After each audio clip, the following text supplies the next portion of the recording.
Baik, Assalamualaikum warahmatullahi wabarakatuh. Waalaikumsalam warahmatullahi wabarakatuh. Selamat sore dan salam sejahtera untuk kita semua. Perkenalkan kami dari kelompok 5 akan membawakan hasil diskusi kami mengenai strategi, teori belajar, PCK-TPACK, dan metode pembelajaran biologi dalam mata kuliah strategi pembelajaran biologi dengan dosen pengampu Profesor Dr. Lufri MS. Saya sendiri Fadila NR Siahaan dengan NIM 2203152 sebagai moderator. Selanjutnya, Em, saya Mila Rizky Apriana dengan NIM 22031017. Saya Marisha Kidaningsi dengan NIM 22031080. Saya Wila Yulianti dengan NIM 22031047. baik, langsung saja kita memasuki materi pertama, yaitu jenis-jenis strategi pembelajaran yang akan dibawakan oleh Mila Rizka. Kepada Mila Rizka, dipersilahkan. Baik, terima kasih kepada moderator atas kesempatan yang telah diberikan. Di sini saya Mila Rizky Apriana akan mempresentasikan jenis-jenis strategi pembelajaran, yang dimana jenis-jenis strategi pembelajaran ini ada 6, yaitu yang pertama strategi pembelajaran ekspositori, yaitu strategi pembelajaran di mana guru memiliki peranan atau yang dominan, sedangkan siswa cenderung menerima dan mengikuti apa yang disajikan oleh guru. Selanjutnya ada strategi pembelajaran inquiry, di mana strategi ini memberikan ruang kepada siswa untuk menemukan sendiri inti dari materi pelajaran tersebut. Selanjutnya ada strategi pembelajaran berbasis masalah, yang disingkat yaitu SPBM. Strategi ini berfokus pada proses penyelesaian masalah dengan menggunakan cara-cara ilmiah. Permasalahan ini bisa diambil dari buku teks, peristiwa di lingkungan sekitar, maupun peristiwa yang terjadi di masyarakat tersebut. Selanjutnya ada strategi pembelajaran kooperatif. Strategi pembelajaran yang menempatkan siswa dalam kelompok-kelompok kecil yang terdiri dari 5 sampai 6 orang. Setiap kelompok akan mendapatkan tugas masing-masing dari guru untuk dikerjakan bersama-sama. Selanjutnya ada strategi pembelajaran afektif, yang dimana strategi ini menekankan pada pembentukan sikap yang positif kepada siswa dengan cara menghadapkan mereka pada situasi yang mengandung konflik atau situasi yang problematis. Selanjutnya ada strategi pembelajaran konstekstual, di mana suatu strategi pembelajaran yang menekankan pada proses keterlibatan siswa dalam menemukan materi yang dipelajari dan menghubungkannya dengan peristiwa atau permasalahan dalam kehidupan yang nyata. Selanjutnya, ada komponen strategi pembelajaran, yang di mana komponen strategi pembelajaran ini ada 7. Yang pertama yaitu tujuan pengajaran, acuan yang dipertimbangkan dalam pemilihan strategi pembelajaran. Yang kedua itu ada guru, yang di mana tenaga pendidik yang berperan dalam pemilihan strategi pembelajaran. Yang ketiga ada siswa, yang berperan sebagai pihak yang akan menerima sekaligus menjalankan strategi pembelajaran yang telah ditentukan oleh guru. Yang keempat, materi pelajaran, yang dimana materi pelajaran ini adalah informasi yang akan diberikan kepada peserta didik. Materi pelajaran dibedakan menjadi materi formal yang terdapat pada buku-buku resmi dan materi informal yang berisi tentang lingkungan sekolah. Yang kelima ada metode pengajaran. Metode pengajaran ini adalah ketepatan dalam memilih metode dapat mempengaruhi strategi pembelajaran. Yang keenam, media pengajaran, yaitu alat yang digunakan oleh guru dalam menjelaskan suatu materi pelajaran. Yang terakhir yaitu administrasi dan finansial, di mana komponen ini berkaitan dengan perencanaan dan jadwal pembelajaran, kondisi ruang belajar, sarana dan prasarana dalam pembelajaran. Baik, terima kasih. Hanya ini yang dapat saya sampaikan. Kembali ke moderator. Terima kasih kepada pemateri pertama. Selanjutnya kita akan memasuki materi kedua, yaitu macam-macam teori belajar yang akan dibawakan oleh Marisa. Kepada Marisa, dipersilahkan. Baik, terima kasih kepada moderator. Di sini saya Marisha Kidaningsi akan menyampaikan tentang macam-macam teori belajar. Teori belajar ini terbagi 4. Yang pertama yaitu teori belajar behaviorisme, yaitu teori dengan model berhubungan stimulus dan responnya, mendudukkan orang yang belajar sebagai individu yang pasif, respon atau perilaku tertentu dengan menggunakan metode pelatihan atau pembiasaan semata. Munculnya perilaku akan semakin kuat bila diberikan penguatan dan akan menghilang bila dikenai hukuman. Yang kedua yaitu teori belajar kognitivisme. Teori belajar ini memiliki perspektif bahwa para peserta didik memproses informasi dan pelajaran melalui upayanya mengorganisir, menyimpan, dan kemudian menemukan hubungan antara pengetahuan yang baru dengan pengetahuan yang telah ada. Yang ketiga yaitu teori belajar humanistik. Dalam teori humanisme, lebih melihat pada sisi perkembangan kepribadian manusia. Pendekatan ini melihat kejadian yaitu bagaimana dirinya untuk melakukan hal-hal yang positif. Yang keempat yaitu teori belajar konstruktivisme. Pembelajaran ini adalah pembelajaran yang lebih menekankan pada proses dan kebebasan dalam menggali pengetahuan serta upaya dalam mengkonstruksikan pengalaman. Contoh aplikasi teori behaviorisme.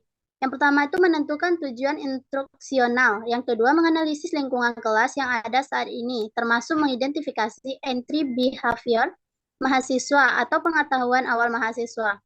Yang ketiga yaitu menentukan materi pelajaran menjadi bagian kecil-kecil, seperti subpokok bahasan ataupun subtopik.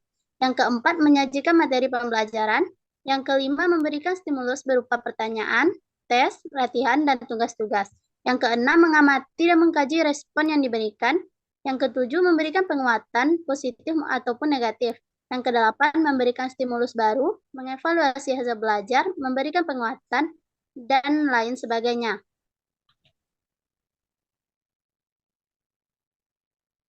Selanjutnya,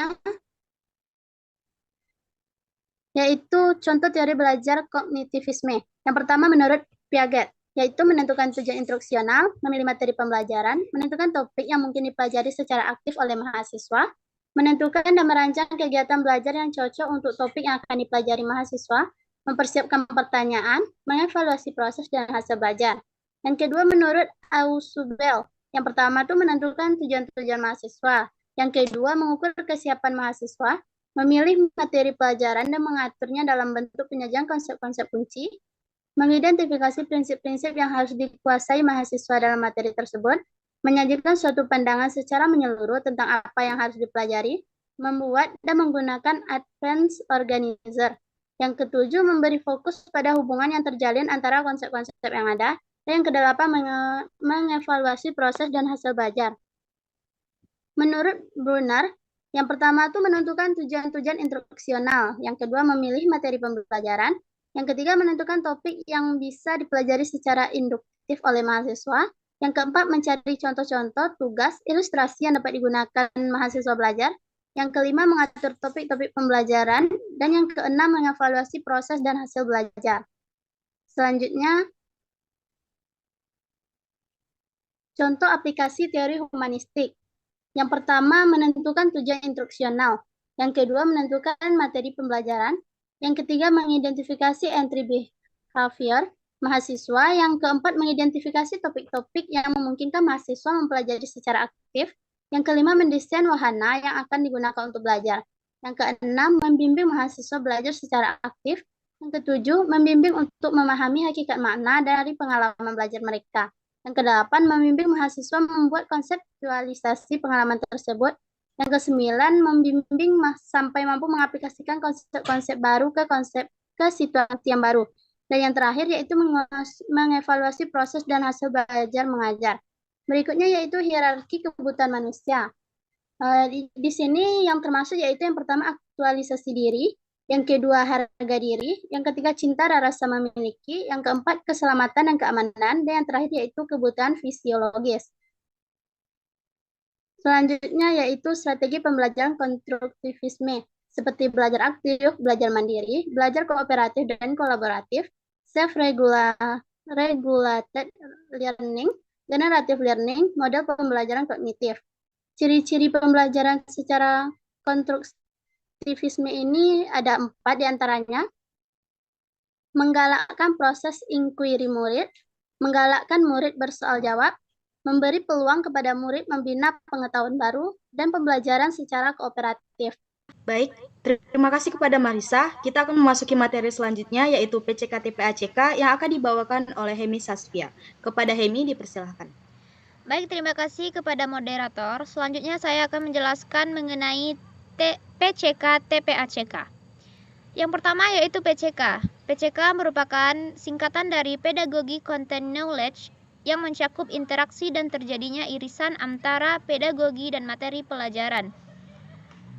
PCK merupakan konsep tentang pembelajaran yang menghantarkan materi pelajaran yang tertuang dalam kurikulum. Sementara TPACK merupakan singkatan dari Technological Pedagogical Content Knowledge. TPACK adalah pengetahuan tentang pentingnya integrasi antara teknologi dan pedagogik dalam pengembangan konten di dunia pendidikan. Pendekatan TPACK merupakan pendekatan yang dikembangkan dari pendekatan Pedagogy Content Knowledge atau PCK yang pertama kali dikenalkan oleh Sulman pada tahun 1986. Komponen yang terdapat di dalam TPACK meliputi teknologi, pedagogik, dan konten pengetahuan.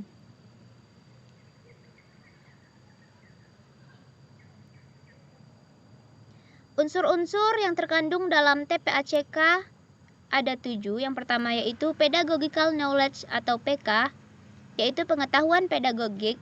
Selanjutnya Content Knowledge atau CK, Teknologi Knowledge atau TK, Pedagogical Content Knowledge atau PCK, Technological Content Knowledge atau TCK, Technological Pedagogical Knowledge atau TPK, dan Technological Pedagogical Content Knowledge atau TPACK. Langkah-langkah dalam pembelajaran dengan pendekatan TPACK meliputi seperti guru bisa memberi penjelasan tentang tujuan pembelajaran dan memberi motivasi pada peserta didik. Selanjutnya, guru juga bisa memberikan informasi atau materi inti pembelajaran melalui slide PowerPoint agar peserta didik bisa lebih mudah memahaminya. Selanjutnya, membentuk kelompok belajar melalui aplikasi perpesanan seperti WhatsApp, dan guru melakukan evaluasi pembelajaran serta guru bisa memberikan penghargaan pada peserta didik yang bisa mengikuti pembelajaran dengan baik. Terima kasih kepada Hemi. Materi yang terakhir yaitu kelebihan dan kekurangan TPACK dalam pembelajaran yang akan dibawakan oleh Wila. Kepada Wila dipersilakan. Baik, terima kasih kepada moderator.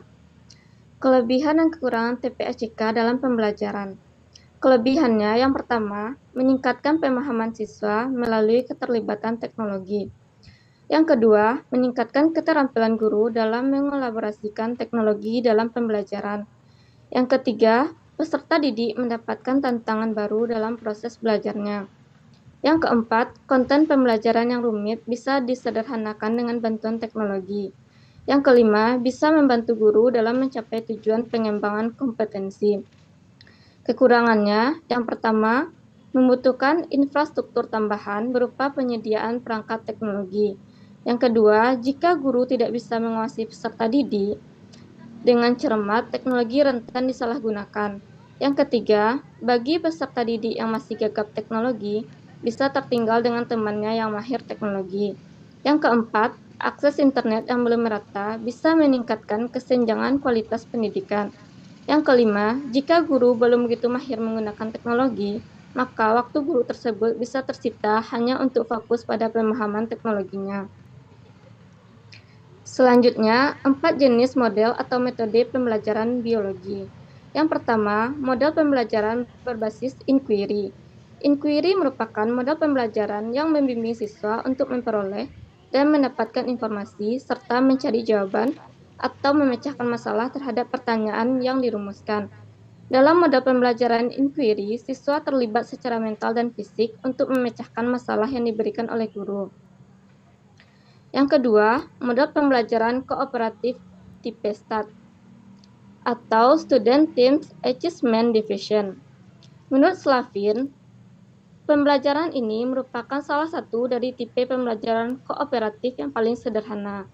Sehingga model pembelajaran ini dapat digunakan oleh guru-guru yang baru mulai menggunakan pembelajaran kooperatif. Dalam pembelajaran ini, siswa perlu ditempatkan dalam kelompok belajar beranggotakan 4 orang, yang merupakan menurut tingkat kinerja, jenis kelamin, dan suku. Yang ketiga, kombinasi model pembelajaran inquiry, reciprocal, dan teaching. Yang ketiga, kombinasi model pembelajaran inquiry dan reciprocal teaching. Model pembelajaran reciprocal teaching diartikan 4 strategi pemahaman dan pengaturan diri spesifik, yaitu merangkum bacaan, mengajukan pertanyaan, memprediksi materi lanjutan, dan mengklarifikasi istilah-istilah yang sulit untuk dipahami.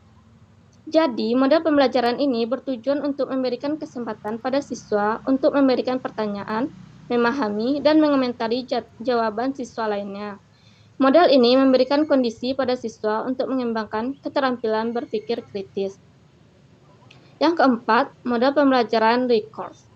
Model pembelajaran ini diperkenalkan oleh Mahanal dan Zubaidah dengan mengembangkan model pembelajaran dari Plum pada tahun 1997, yang terdiri dari 5 fase, yaitu fase investigasi awal, fase desain, fase realisasi atau konstruksi, fase tes, evaluasi dan revisi, serta fase implementasi. Sekian, saya kembalikan kepada moderator. Baik, terima kasih kepada Wila yang telah menyampaikan presentasi terakhir. Dengan begitu telah selesai materi dari kelompok 5 mengenai strategi teori belajar PCK, TPACK, dan metode pembelajaran biologi. Lebih dan kurangnya kami mohon maaf. Saya tutup dengan wassalamualaikum warahmatullahi wabarakatuh. Waalaikumsalam warahmatullahi wabarakatuh.